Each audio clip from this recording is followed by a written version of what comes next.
Olá, tudo bem por aí? Espero que seu dia, sua semana estejam correndo bem.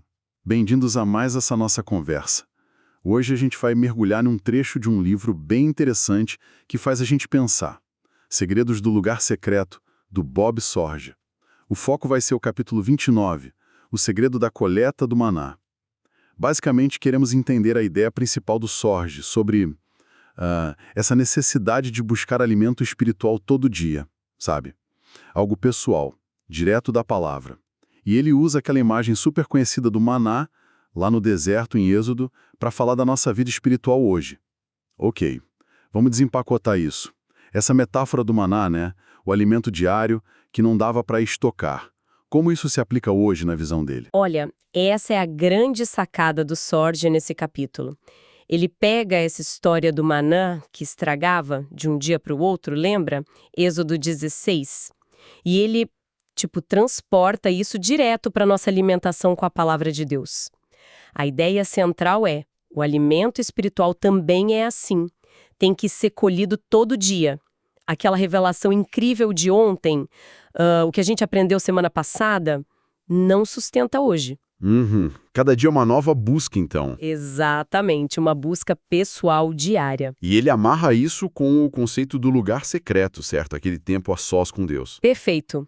Para ele, o lugar secreto é o ambiente que Deus preparou para a gente receber esse maná fresquinho, todo dia. Não é algo que dá para terceirizar, sabe? Ou guardar na despensa espiritual. O que é fascinante aqui é a ênfase que ele dá nessa necessidade cotidiana, quase como se fosse uma lei espiritual para se manter vivo espiritualmente. Isso me lembrou na hora aquela citação de Provérbios 16, verso 26. O apetite do trabalhador o obriga a trabalhar. A sua fome o impulsiona. E ele aplica isso direto na veia espiritual, né? A fome pela palavra é o que nos levaria a buscar esse tempo no lugar secreto. Sim.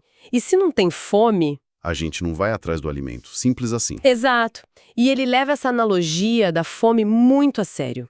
Sorge demonstra uma preocupação real com a perda do apetite espiritual. Ele chega a comparar isso, olha que forte, a um sintoma de doença física. Um sinal de alerta, assim, bem vermelho. Nossa, É como se a falta de desejo pela palavra mostrasse que tem algo espiritualmente desregulado, sabe? é uma perspectiva bem intensa. A fome espiritual como um sinal vital mesmo. Com certeza. E ele até detalha o que ele acha essencial para manter essa saúde da alma, como ele chama. Ele fala em beber da água, que ele associa ao Espírito Santo, em descansar, que é parar de confiar só nas nossas obras, né? Se exercitar na palavra, claro, e, muito importante, evitar junk food espiritual. Junk food espiritual, o que seria isso? Aqueles substitutos, sabe? Coisas que parecem alimentar, mas que no fundo não nutrem de verdade. Podem ser muitas coisas, depende da pessoa. Mas o ponto dele é, sem fome genuína, a motivação para buscar o maná da palavra, ela some. Isso levanta uma questão importante. Como é que a gente cultiva essa fome no meio de tanta distração, tanta coisa que oferece satisfação rápida? Boa pergunta. E essa falta de busca pessoal, segundo ele, leva a uma outra coisa que ele critica bastante. A dependência só do que se ouve no domingo, né? Dos sermões. Ele usa umas imagens bem gráficas, tipo se tornar um esqueleto espiritual. A ideia é que Deus não queria que a gente vivesse da espiritualidade dos outros, nem do pastor. Sim, a crítica vai toda para essa passividade espiritual, sabe? E aí entra aquela outra analogia dele, que é bem direta ao ponto, a de que a gente precisa aprender a cortar o nosso próprio bife, em vez de ficar só no leite que os outros dão. É um chamado para a gente amadurecer espiritualmente, desenvolver a nossa própria capacidade de se alimentar da palavra. Essa imagem do cortar o próprio bife é muito forte, né? Mexe com a gente. Bate na tecla da responsabilidade pessoal. Mas pensando aqui, isso não pode soar meio individualista demais para algumas pessoas? Como ele equilibra essa ênfase no individual com a importância da igreja, da comunidade? Ótima colocação, porque ele realmente trata disso. A crítica dele não é contra o culto comunitário em si, de jeito nenhum. O problema para ele são as expectativas erradas que muitas vezes a gente coloca no culto de domingo. Sojer argumenta que muita gente vai para o culto buscando aquilo que, na visão dele, Deus planejou para a gente receber, principalmente no lugar secreto e também no que ele chama de altar familiar, que seria o ensino da palavra e a oração em casa, sabe? Pais com filhos, a família reunida. Ah, entendi. Então não é que o culto não seja importante, mas o propósito dele é outro. Exatamente, é uma questão de propósito. Quando a gente espera que o culto de domingo seja a nossa única fonte ou a principal fonte de alimento espiritual profundo, Sojali alerta que isso pode acabar gerando frustração, crítica, até um certo cinismo em relação à igreja, sabe? Sei, tipo, o culto hoje não foi bom, não recebi nada. Isso, porque a expectativa talvez estivesse desalinhada. Se conectarmos isso ao quadro geral, ele não está diminuindo o encontro coletivo, mas também o que redefinindo o papel dele, considerando essa prática pessoal diária como fundamental. E qual seria, então, o papel do culto de domingo para ele? O propósito principal? Bom, ele lista várias coisas importantes que acontecem ali. É um tempo para a gente glorificar a Deus e ministrar Ele juntos como corpo. É um lugar essencial para encorajar uns aos outros, para edificar, sabe? Construir a fé do irmão. É o momento de articular a visão da igreja local, os propósitos, de construir unidade, fortalecer essa unidade. Orar junto, né? Que tem um poder diferente da oração só individual. Também para fortalecer quem está mais novo na fé ou quem está passando por luta. E, claro, para ser um ponto de luz, de alcance para quem está buscando a Cristo. Faz sentido. É uma visão bem complementar. O individual e o coletivo. Cada um no seu lugar, digamos. Isso. Um não substitui o outro, mas o individual, para ele, vem primeiro como base. Tá, mas entender a teoria é uma coisa. E a prática? Para quem está ouvindo e pensa, poxa, eu não tenho esse hábito de buscar a palavra todo dia. Como começar? O Sorge dá alguma dica mais concreta? Pega a Bíblia, abre e lê. Medita um pouco. Ele até reconhece que no começo pode parecer meio, sei lá, estranho, forçado, talvez até confuso ou que não está dando em nada. A chave, segundo ele, é a perseverança. É insistir. Continuar fazendo. Com o tempo, com a constância, a familiaridade com a palavra vai aumentando e junto com ela vem a satisfação interior. Então não é para esperar ter vontade para começar. Não, é começar para eventualmente encontrar essa satisfação, essa vontade. É um voto de confiança na prática em si. Interessante. E ele descreve como essa prática satisfaz. Quer dizer, quais são os resultados que ele aponta para essa coleta diária do maná? Sim, ele detalha isso. Diz que essa busca no lugar secreto preenche o coração de formas que se complementam. Ele aponta, assim, para 3 caminhos principais. Primeiro, alimentar-se da palavra. Aí ele usa o Salmo 1, né? Fala da pessoa feliz que medita na lei do Senhor dia e noite. Compara com uma árvore forte, que dá fruto, que não murcha. A palavra é como sustento sólido mesmo. Certo. A palavra é o alimento. Isso. Segundo, beber do Espírito. A referência clara é Jesus lá em João 4, oferecendo a água viva, aquela que mata a sede de verdade e vira uma fonte dentro da gente.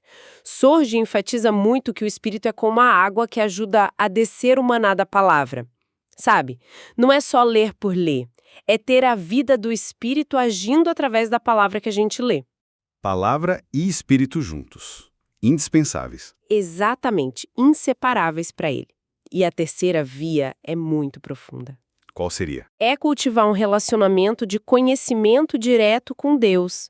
Ele cita Hebreus 8, que fala da nova aliança onde todo mundo vai conhecer a Deus pessoalmente, do menor ao maior, sem depender tanto de alguém ensinando, conheça o Senhor. Um conhecimento mais íntimo, pessoal. Isso.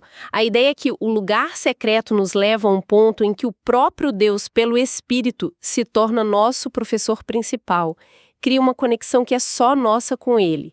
Basicamente, Sorge argumenta que essa combinação palavra-espírito e esse relacionamento direto é a fórmula para uma satisfação espiritual que dura, que realmente preenche. Essa ideia de um conhecimento que não fica só dependendo de intermediários é muito forte, né?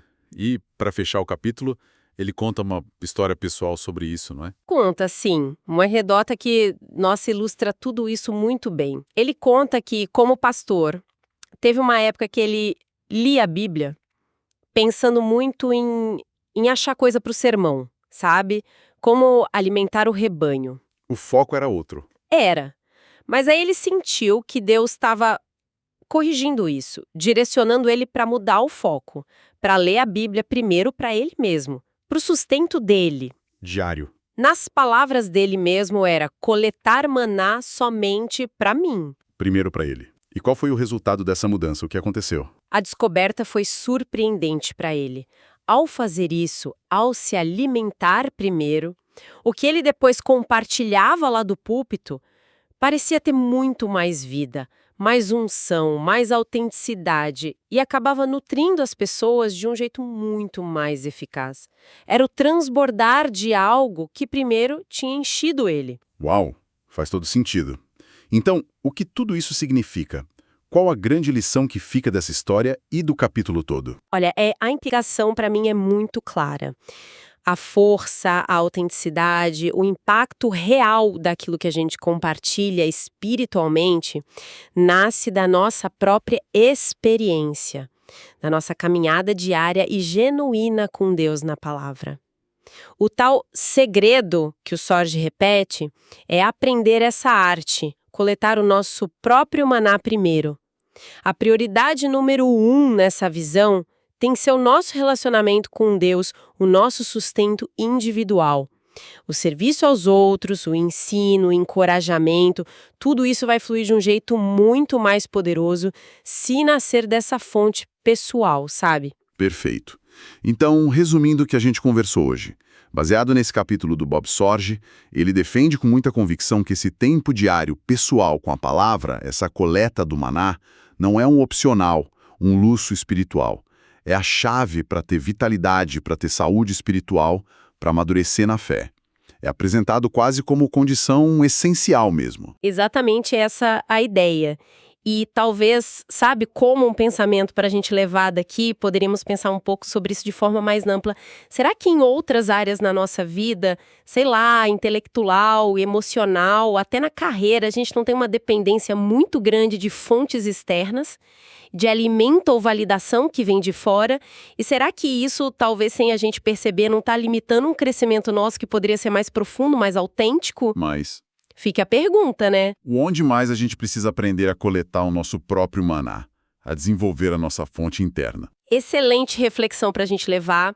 E para quem curtiu essas ideias do Sorge, fica o aviso. A gente planeja, assim, voltar a este livro, Segredos do Lugar Secreto, numa próxima conversa para explorar outros capítulos, outros segredos. Mas por hoje, a gente fica por aqui.